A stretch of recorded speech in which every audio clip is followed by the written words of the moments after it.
Bienvenue sur Lucien et Rébus, la chaîne où l'on explore les mystères du et de l'univers.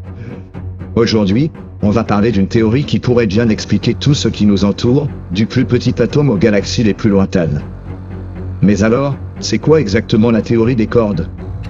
Attachez vos ceintures, on plonge dans le monde fascinant de la physique. Avant de parler de la théorie des cordes, il faut comprendre pourquoi elle a été inventée. Depuis longtemps, les scientifiques essaient d'expliquer comment fonctionne l'univers. On a d'abord Isaac Newton, qui a posé les bases de la gravité avec ses lois sur le mouvement. Puis, Albert Einstein est arrivé avec sa relativité générale, qui explique comment la gravité influence l'espace et le temps. Mais il y a un hic. La relativité d'Einstein marche très bien pour expliquer les étoiles, les galaxies et l'univers en grand. Par contre, dès qu'on descend au niveau des atomes et des particules, c'est une autre théorie, la mécanique quantique, qui prend le relais. Et ces deux théories ne sont pas du tout compatibles. Comme si on avait deux langages différents pour expliquer l'univers, l'un marche pour les grandes choses, l'autre pour les petites, mais ils ne se comprennent pas.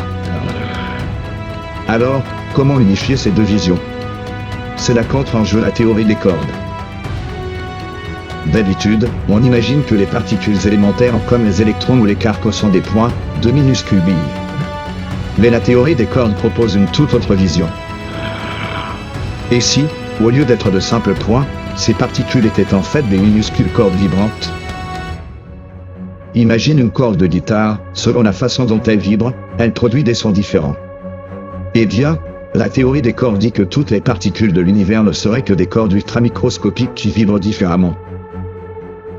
Si une corde vibre d'une certaine manière, elle devient un électron.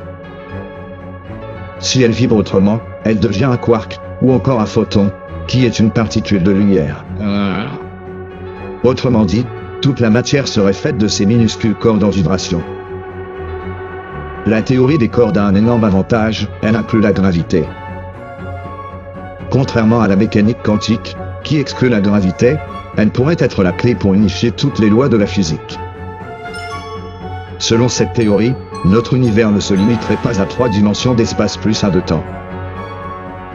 Il y aurait en réalité 10, voire 11 dimensions. Mais elles seraient enroulées sur elles-mêmes et invisibles à notre échelle. Notamment une particule appelée graviton, qui serait le messager de la gravité. Si on arrivait à prouver son existence, ce serait une énorme avancée pour la physique.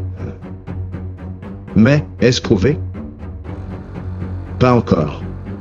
C'est le gros problème de la théorie des cordes, elle est mathématiquement élégante, mais pour l'instant, aucune preuve expérimentale ne la confirme.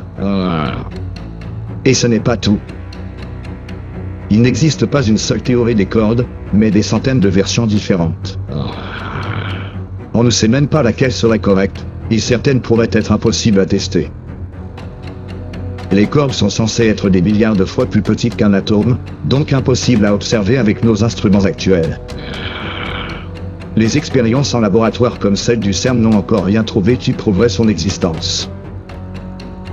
La théorie des cordes est une des pistes les plus prometteuses pour unifier la physique. Si elle est correcte, elle pourrait expliquer toute la structure de l'univers, et peut-être même ce qu'il y avait avant le Big Bang. Mais pour l'instant, c'est une belle hypothèse, et il faudra peut-être des décennies, voire des siècles pour savoir si elle est vraie. Et vous, que pensez-vous de cette théorie? Est-ce une révolution scientifique ou une impasse mathématique? Dites-moi en commentaire.